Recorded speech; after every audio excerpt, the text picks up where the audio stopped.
Ready to ditch that long laundry list of chores and dive into what it really means to adult? I'm game if you are. You guys requested a deep dive on adulting, and, well, we're not just talking about paying bills and keeping your plants alive. Thank goodness for that. Been there, done that, still haven't mastered the plant thing. Today we're cracking open Adulting 101, a guide that's all about, like, really thriving, not just surviving adulthood. Okay, I'm intrigued. Thriving sounds way more fun than just surviving. And you know me, I flipped right to the good part, Module 1.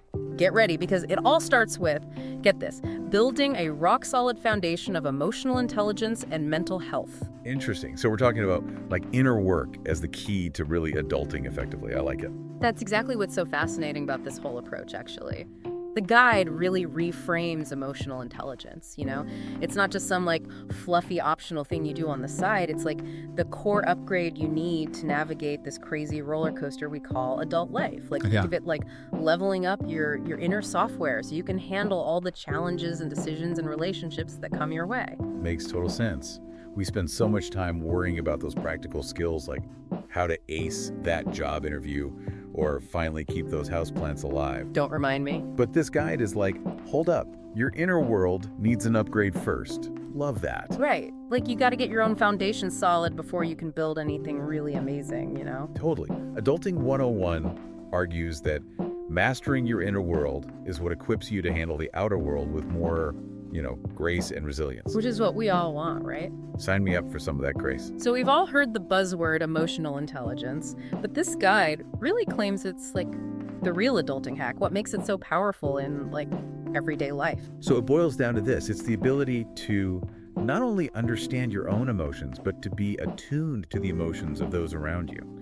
Okay, so it's not just about, like, me, myself, and I. Exactly. It's about recognizing that we're all navigating this thing called life together, and emotions play a huge role in how we connect, communicate, and, sometimes clash. We've all been there. So how does understanding those emotions, both ours and other people's, actually help us adult better? Well, think of it this way. When you understand where those feelings are coming from, both yours and the other person's, it's like you have this secret decoder ring. Okay, I'm picturing it.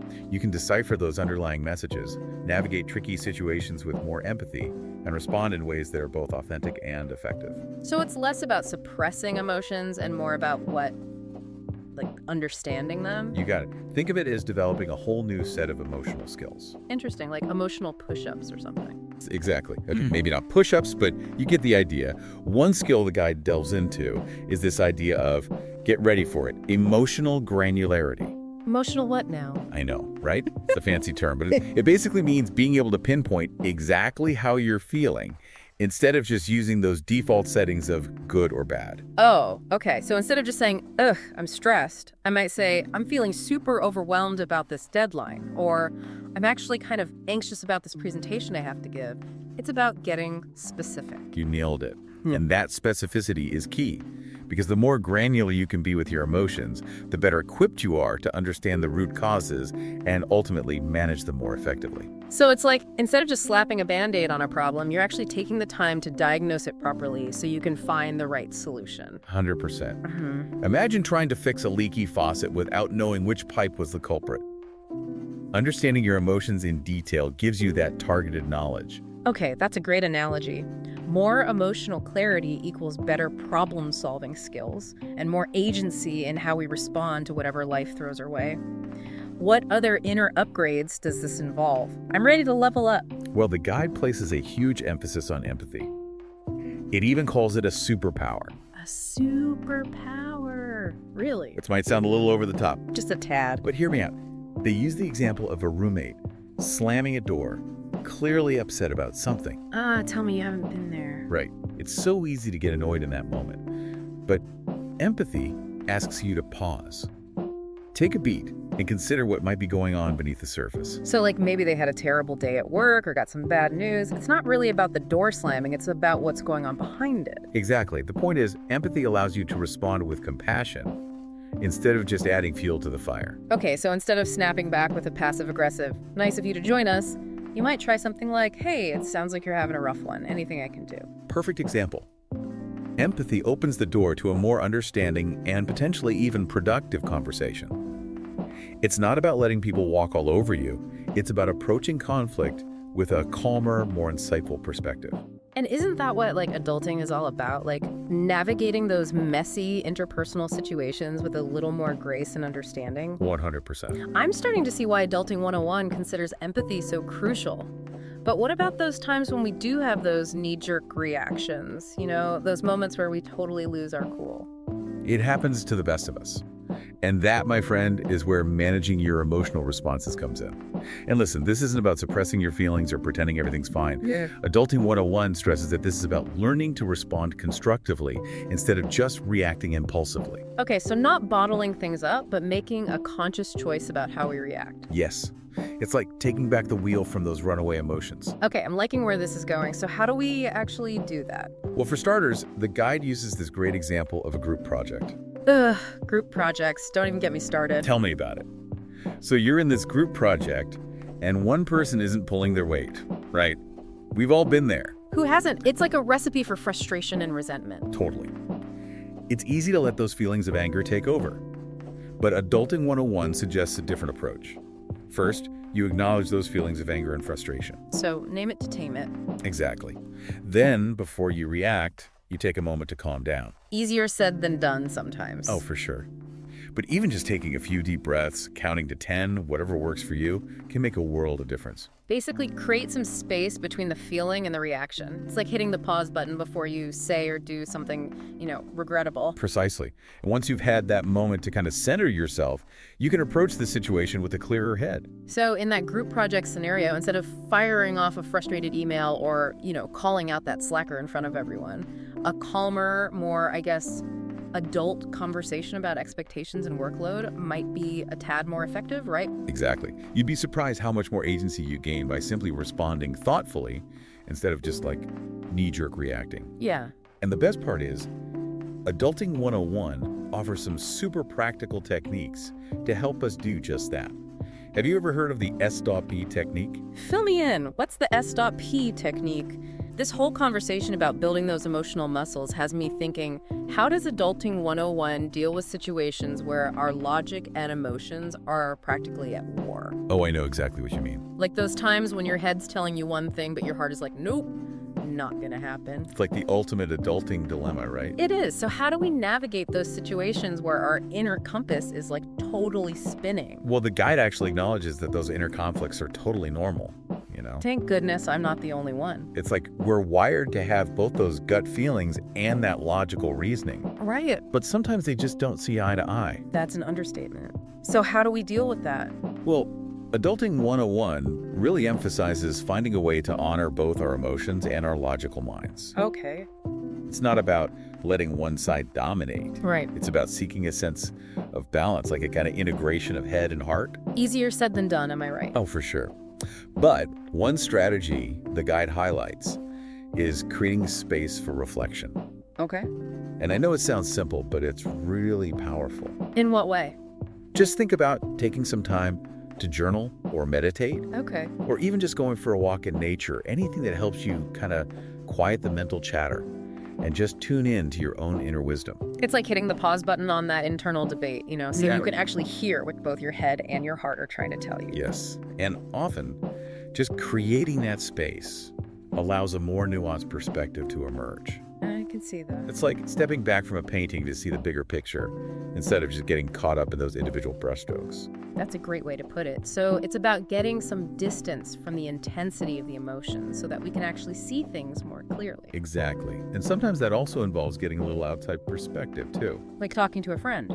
Exactly. Yeah. Those trusted friends, family members, mentors, even therapists sometimes, they can offer such a fresh viewpoint on things. Oh, absolutely. Sometimes just talking it out with someone you trust can make all the difference. It's amazing what a different perspective can do. For sure. And, Adulting 101 really stresses that it's not a sign of weakness to ask for help when we're feeling stuck. Yeah, no shame in asking for directions, right? Exactly. In fact, it's often the most adult thing we can do. I love that.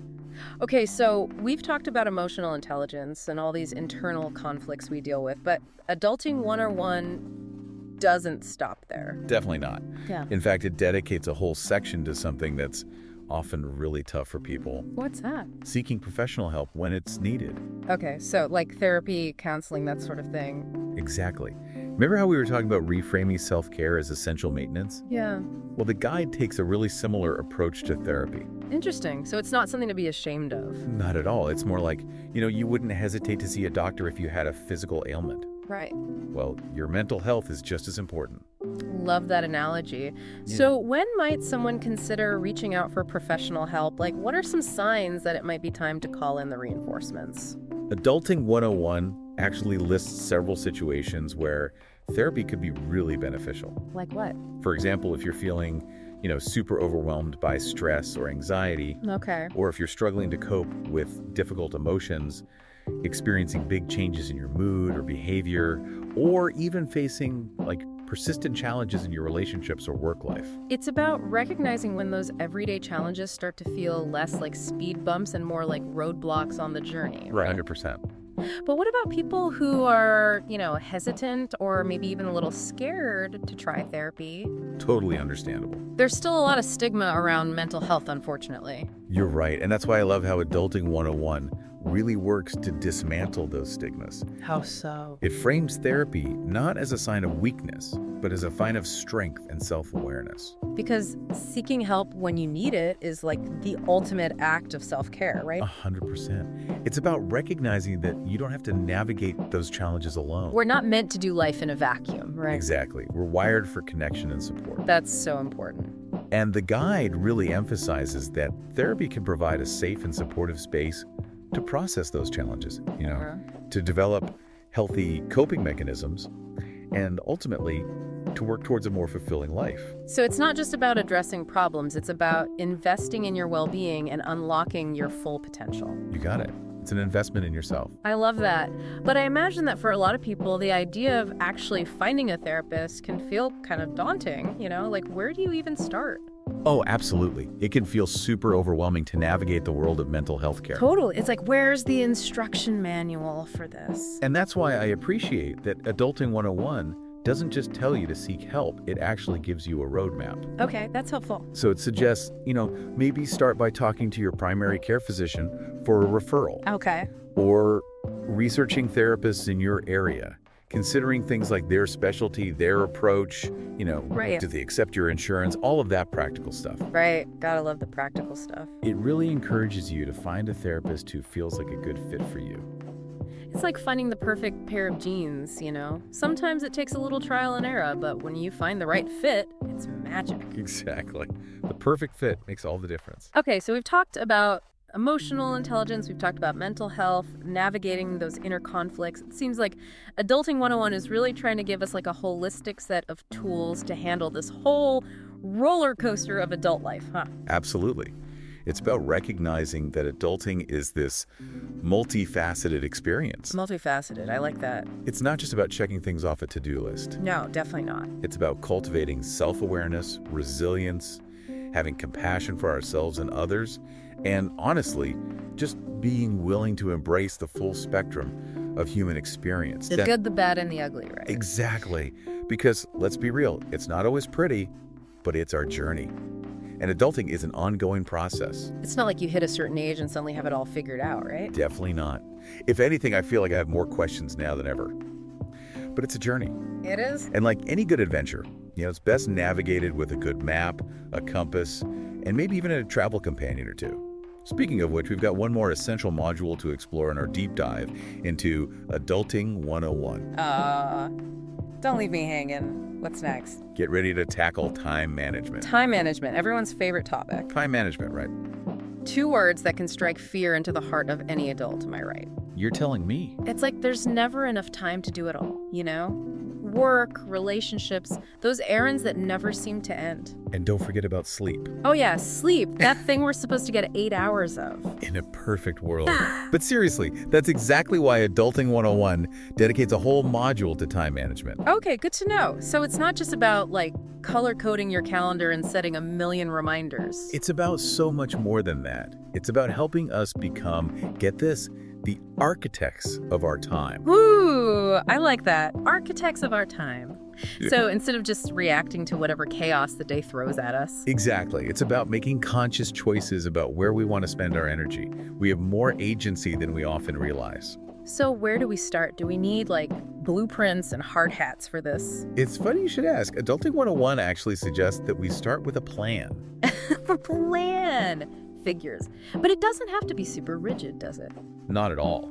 The guide emphasizes that it's about intentionality, not rigidity. So it starts by identifying our core values and priorities. You know, those non-negotiables that really light us up and give our lives meaning. Okay, I'm listening. So if, for example, spending quality time with family or, like, pursuing a creative hobby is high on your list. Those become non-negotiables in your schedule right alongside those work deadlines. Got it. So those things that often get pushed aside, they actually become just as important as everything else on the calendar. Precisely. And once you're clear on what truly matters, the guide offers a whole toolkit of time management techniques to help you maximize those precious minutes and hours. Okay, let's crack open that toolkit. What are some of your favorites? Have you ever experimented with time blocking? I've dabbled. Yep. But I usually just end up with a to-do list that's a mile long and feeling totally overwhelmed. I hear you. But time blocking can actually be a game changer for that very reason. Really? How so? Well, instead of that never-ending to-do list, you break down your day into these, like, manageable chunks of time. Okay. And then you assign specific tasks to each block. For example, you might block out, say, 9:00 to 10 a.m. for focused work, followed by a 30-minute block for emails, and then an hour for lunch, and so on. So you're basically creating, like, a visual roadmap for your day. Exactly. You're creating boundaries, too, which is something a lot of us struggle with. Oh, tell me about it. I'm definitely guilty of, like, trying to power through the day without coming up for air. And that's where those breaks, those boundaries, become essential. Not just for our sanity, but for our productivity, too. Remember, rest is not the enemy. It's like hitting the refresh button. Right. It's like when your computer freezes and you just need to, like, restart the whole thing. Exactly. And Adulting 101 actually suggests that you go a step further with your time blocking. What's that? Put those blocks in your calendar, just like you would any other important appointment. Treat them with the same level of respect. Oh, I like that. And no more blowing off those breaks or, like, squeezing in one more thing. Exactly. If it's not scheduled, it's way too easy for those important tasks to get lost in the shuffle. Which, speaking of important tasks, have you ever heard of the Eisenhower Matrix? The Eisenhower Matrix. Sounds intense. It sounds way more complicated than it actually is, I promise. Oh. It's all about prioritizing your tasks based on two things, their urgency and their importance. Okay. So you divide all your tasks into 4 categories: urgent and important, important but not urgent, urgent but not important, and last but not least, neither urgent nor important. Got it. So those urgent and important tasks, those are the ones that need our attention, like yesterday, right? Exactly. But here's the thing, the important but not urgent tasks, Yeah. those are the ones that often contribute most to our long-term goals. But they're also the ones that tend to get pushed aside. Because they always feel like something we can do later, right? Right.